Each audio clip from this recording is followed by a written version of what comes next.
On the screen, I have the agenda that we're going to go by tonight.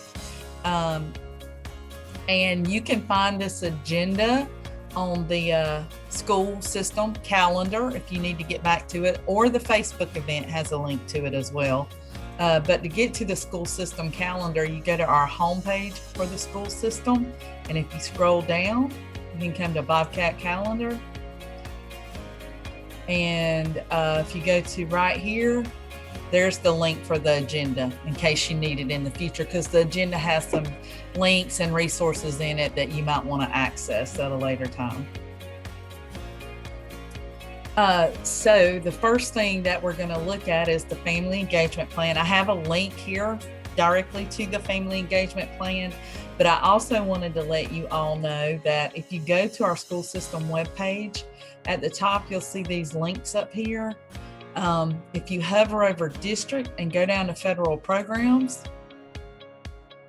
this is where we have all of our comprehensive needs assessment, improvement plans, district and schools. All of our information is right here. You can always access it there. I would like you to note that, as you can see, these have 1920 on them. And we're all aware that due to the pandemic, we shut down last year, and that's when we normally go through a comprehensive needs assessment for all our plans, and that was kind of put on hold. And so we had a waiver to just extend the 1920 plans into the 2021 school year. So now we are planning for the 2021-2022 school year, even though these say 1920 on them. I just wanted to kind of give you a heads up on that. So if you come down, you'll see that right here is where we have the middle school information, the comprehensive needs assessment. That was the one we done in the spring of 2019. This was the improvement plan, and Ms. Bell will touch on the improvement plan in just a little bit. And then the family engagement plan and the compact you can find here also. This is also where you can find the system information. And year round, all the time, there's a link here that you can provide feedback to our school on any of these plans or anything that you want to provide feedback. So let's go ahead and go into the family engagement plan. These have been going home at the first of the year for probably 14, 15 years or so. So I would hope that everybody is aware of that. Of course, you get a lot of information during a school year, but this is one of the things that comes home at the beginning of the year. And it's the family engagement plan. And on page 1, it talks about what it is, and it's just a plan that the middle school has for providing opportunities for families to be engaged in their child's learning. And then how it's revised, we just went over that as far as providing the feedback to us and going through the comprehensive needs assessment. Our middle school is a school-wide Title I school, so that means it's for all students who participate in the middle school. And then it's available on our website. On the next page, you'll see over here that we have district goals and middle school goals. And these goals will probably be changing, and Ms. Bell will be talking on that a little bit later. But that's what we're doing. We're looking at what are our goals going to be for next year. And then over here is where we list the opportunities we have for parents to come in and for us to work with parents to help their children succeed academically. And so you can see we've got the annual Title I meeting listed. We have that in the fall every year. The pickup orientation, a lot of these things didn't happen this year because of COVID. So we'll be looking forward to doing some more of this in the 2021-2022 school year. So that's what's listed here. And then parent education sessions, we do have workshops for parents to provide information on how you can help your child academically. And then the next one is on what we do. We communicate with families, how we communicate. I'm sure all of you are aware that we are utilizing Remind these days to communicate at the classroom level, the school level, and the system level. We also utilize our website and Facebook and Infinite Campus to communicate with parents. But Remind is that primary mode where if we've got to get a message out, that's how we send it. We're going to send it out and Remind. So if you're not getting Remind messages from the classroom or from the school or from the district, then you need to get with me and let's find out what's going on with that. And then again, we're always looking for feedback here. So that's the family engagement plan right there.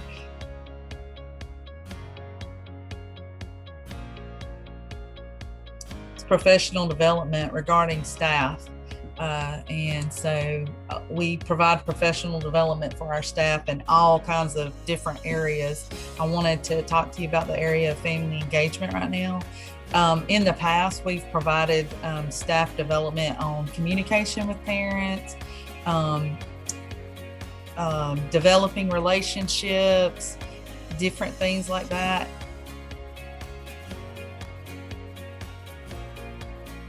School Parent Compact. You can find that again on the federal programs page. I'm going to click the link here to go directly to it.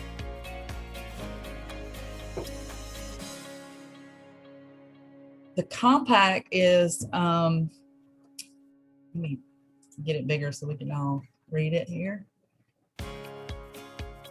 It links to the school improvement goals, and it focuses on student achievement as well. And it utilizes strategies that teachers, parents, and students can use to work together for student achievement. Here you can see that we have where we build partnerships and communication. I will point out that this will be changing. We no longer use Peach Jar. Remind is just Remind, it's not Remind 101. But other areas are pretty much similar. So that's how we'll be updating that page. And then on the next page, you can see again, here we have district goals, we have the school goals, and then here we have the strategies. Some of the strategies as a school is that we will provide parents with instructions, examples of different types of writing, problem-solving strategies for promoting critical thinking skills, the 7 mindsets, which I'm pretty sure y'all are all familiar with. And then for parents, maybe discussing AR books with students, encouraging conversations about what you've read, watching the news and current events with students, discussing the Bobcat Roar, and then discussing 7 mindsets, and then students sharing those writing examples with parents, the watching the news and current events. So it all kind of ties together.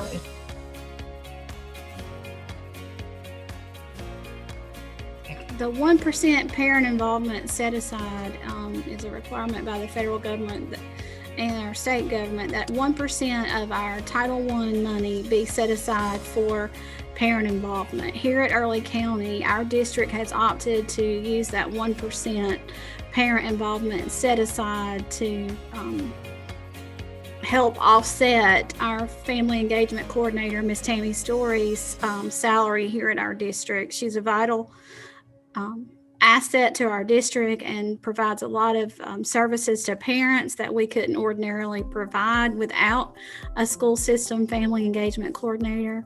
So I just wanted to let you know that that is how we're able to fund her, and that 1% of our total Title I budget for Early County Middle School is reserved to offset her salary, as well as that the other title schools in our district also do the same. So I just wanted to let you know that.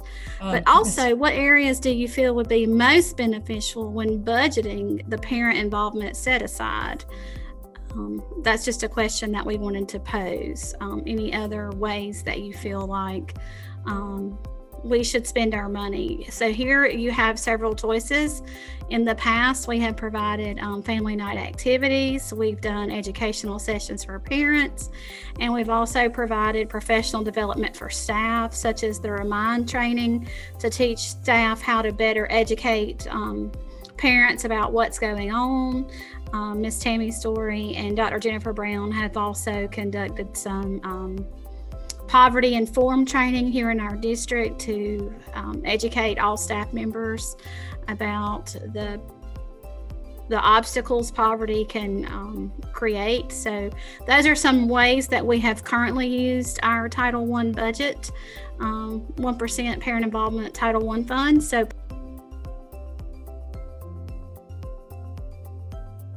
at the middle school, I asked Miss Tammy Story if we could take a moment and talk about volunteer opportunities. We currently have an Early County Middle School School Council. That council is required by Georgia law. We post when our meetings are. Our meetings are open to the public, and they are held here on campus, typically on a Thursday morning at 7 a.m. at the moment. We will have a meeting this Thursday morning at 7 a.m. and we would like you to encourage you to attend if you're interested in learning more about the school council. I generally use this council as more of an advisory council towards the principal and administrative staff about upcoming decisions. Several years we have presented dress code ideas to the school council. The school council has also taken on fundraising activities and also assisted with various school projects here at the middle school. So if you're interested in becoming a part of the school council, you may contact me at abel@early.k12.ga.us, or you may simply call and ask to speak with me, or you may reach out to Miss Tammy Story. Another volunteer opportunity that we have for parents here at the middle school, and actually district-wide, we are a participant in a district-wide behavioral initiative called Positive Behavior Interventions and Supports.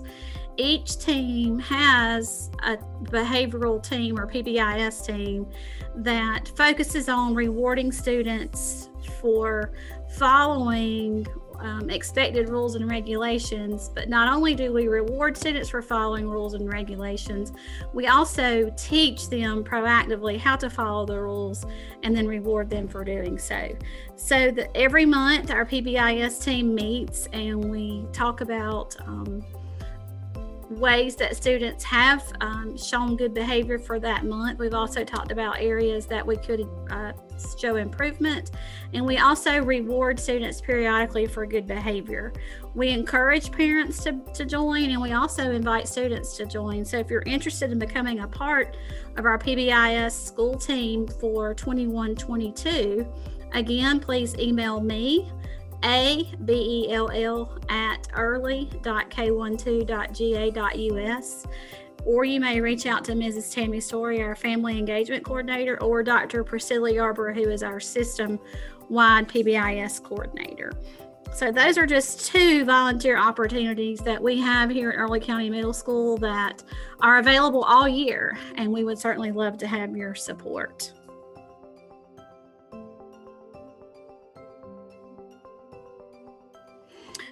Just a little bit about this school improvement plan. As Ms. Story mentioned, we carried this plan over from the 2019-2020 school year because we were able to do a needs assessment during the 19-20 school year, and we were not able to do one in the 2020 school year. But as you can see, it's what we call a cyclical plan, where we identify the needs, we choose an intervention, we plan and implement the interventions, and then we examine student progress.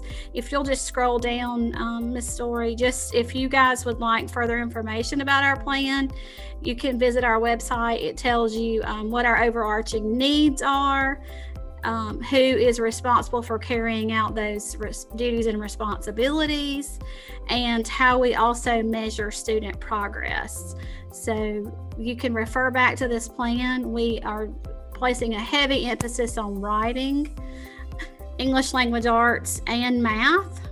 Here in the plan, we also talk about students' behavior and overall social emotional learning. And so that is visited and revisited periodically as well. So this plan is here on our website, and there is a part of the plan where we talk about parent involvement and how to involve parents.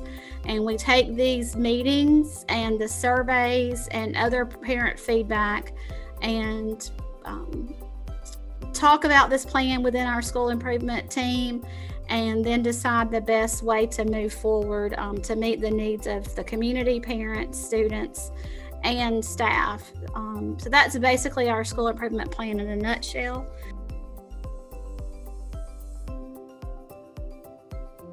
And I do want to say that I have put some other helpful links. This is the link to our school system webpage. This is the link to the SLDS parent portal information. You can access SLDS, which stands for Statewide Longitudinal Data System, in parent portal. And this page gives you some training on how to utilize that. What that is it provides information for your child's history in public schools in Georgia. And it also provides some resources for your child's current schedule. So there's lots of information in there. And then this is the website to the Georgia Department of Education, and there's tons of information there as well. So if there's anything I can help you with, let me know. My email address and my phone's up here as well. It can also be found on the webpage.